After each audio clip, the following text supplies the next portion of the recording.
What China has done is that, firstly, it is not a democracy, and democracy is an evil concept.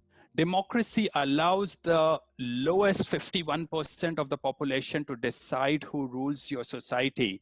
With every gyration of democratic elections, what you get is worse and worse governments in democratic countries. And you can see the same pattern in every developed country as well.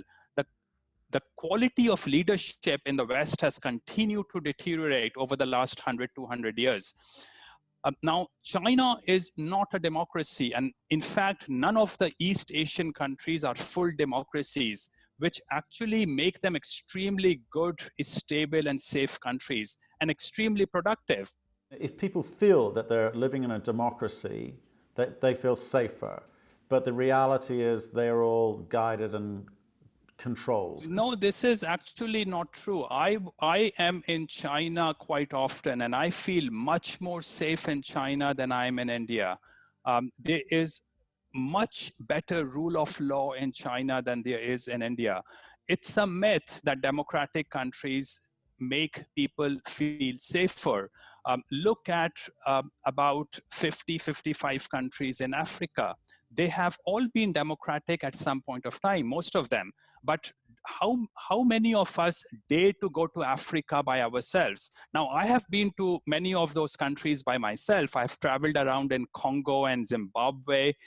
But democracy actually means that these people come to believe that mass rule is the right way to rule a society. They actually become more violent than non-democratic societies are.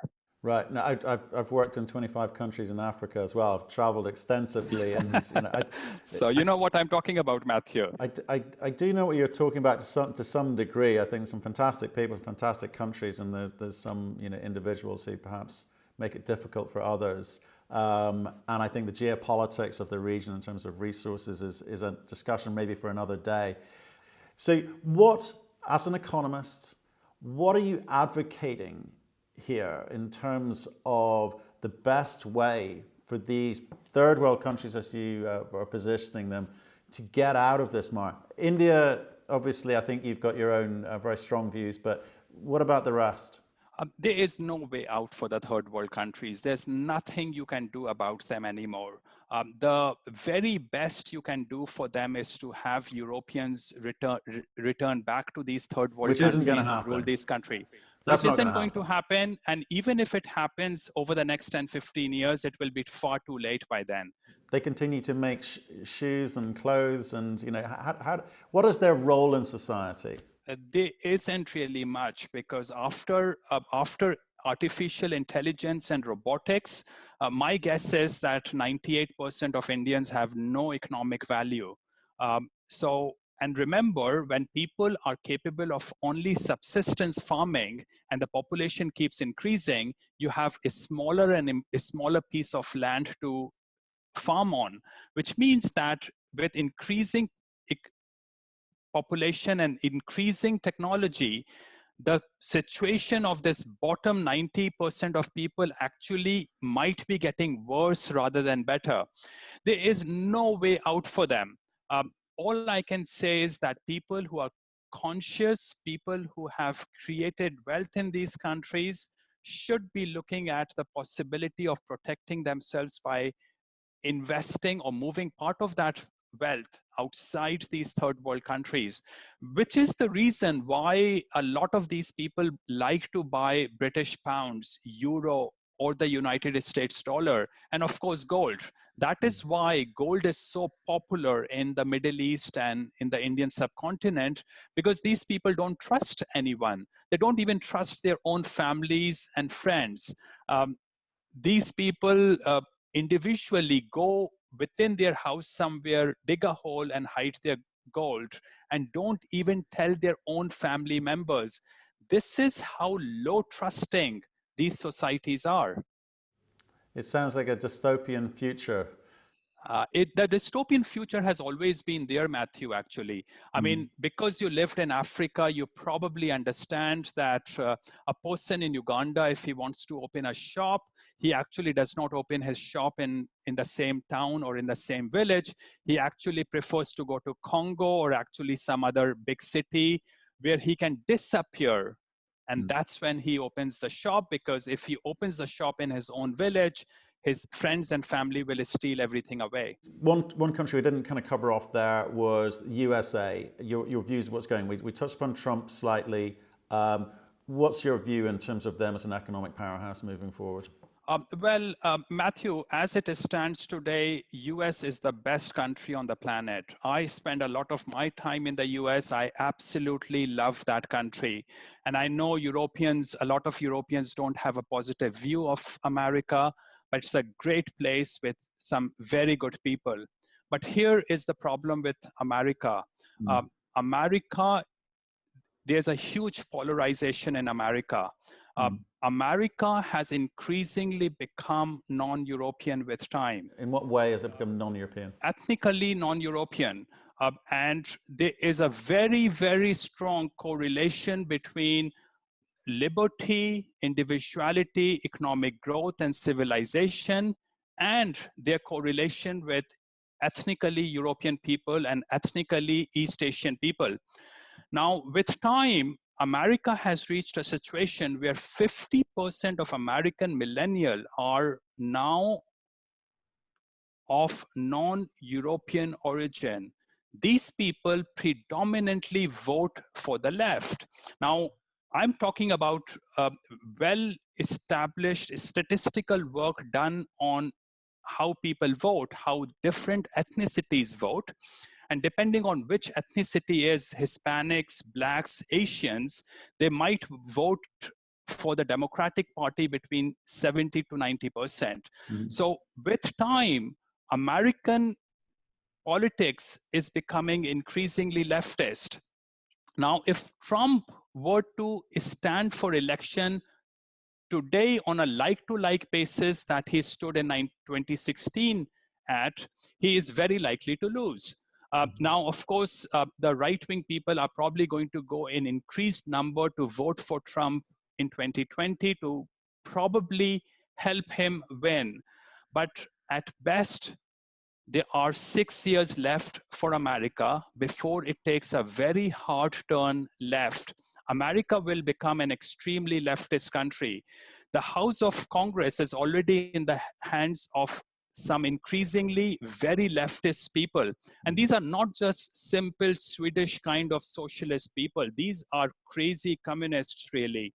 These are the kind of people who are taking over the Congress, and eventually Senate will go into their hands as well.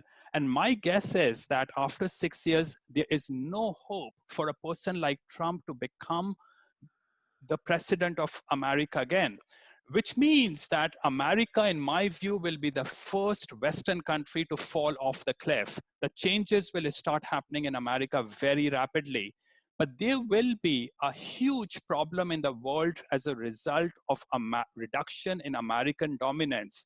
We all like to complain about how bad America is and how bad America handles when it tries to interfere in the affairs of other countries. But the reality is that despite that America does a lot of mistakes, without America, the world is an extremely, extremely unstable place. Without America, countries of the third world, many of the countries will be fighting with each other. So for example, 2 weeks back, it was America which has stopped what was going to snowball into a full-scale war between India and Pakistan.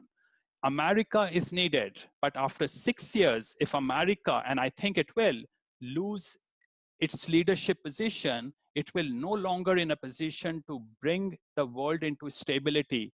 We are looking forward to an extremely unstable world 6 years from now.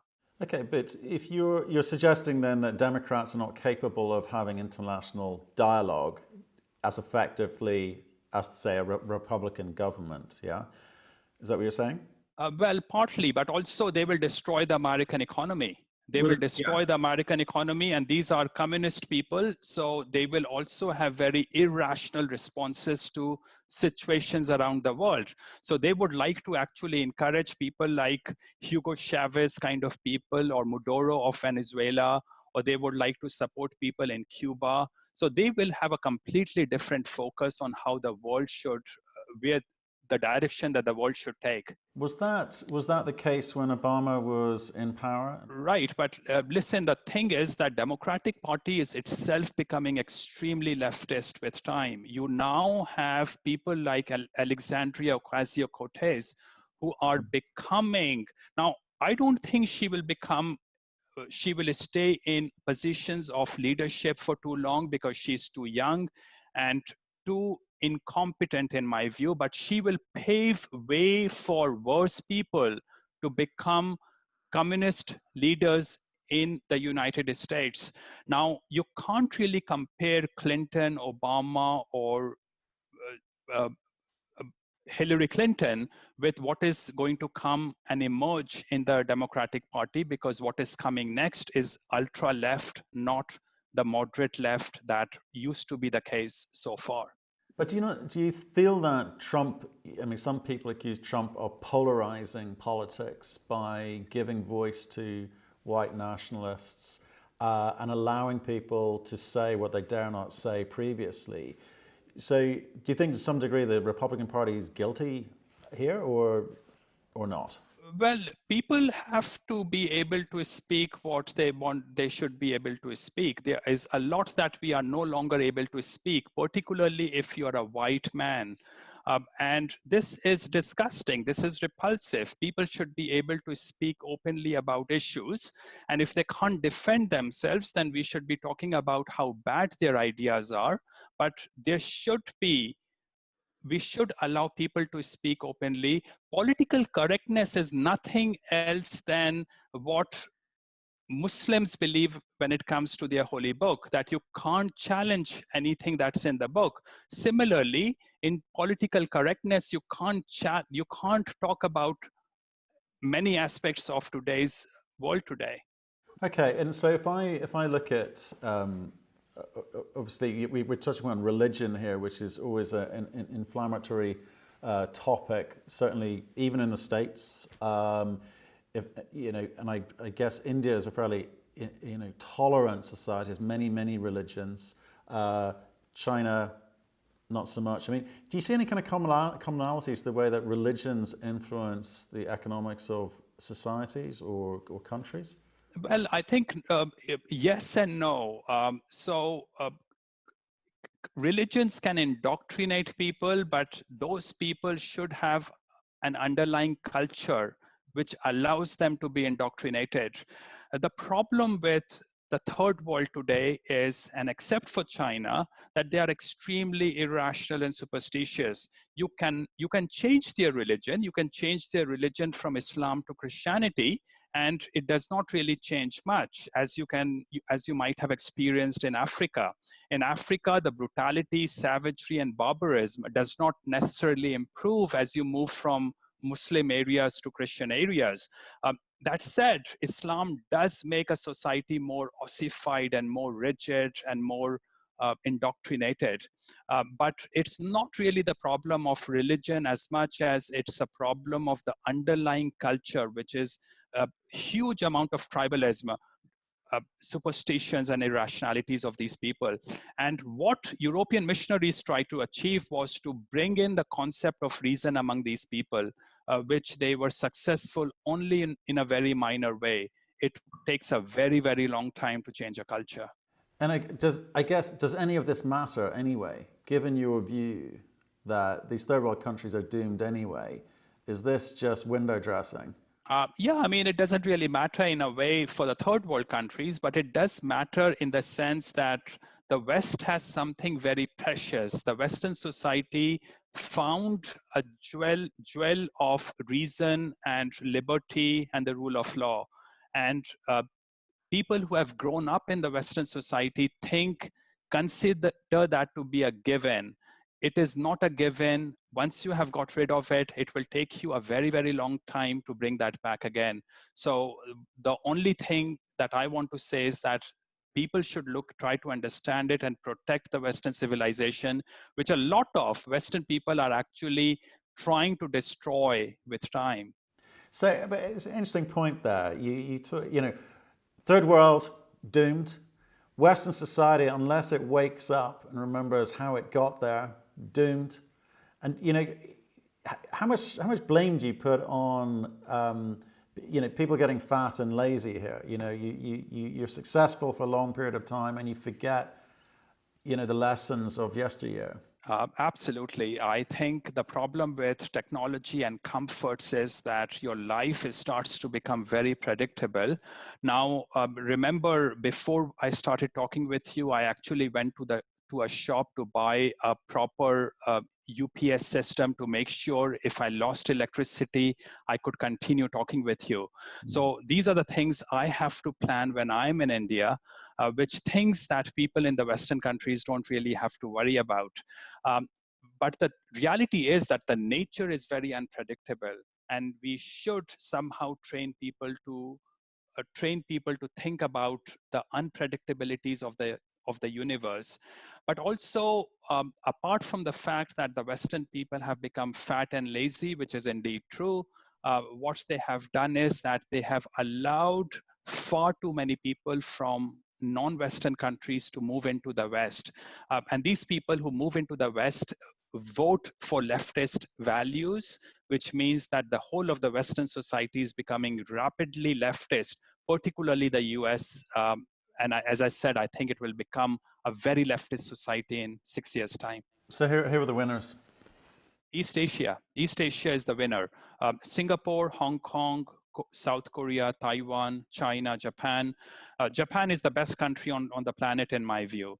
Japan does a lot of things which I completely agree with. Now, no society is perfect, Matthew, so we can always look for bad things in Japan.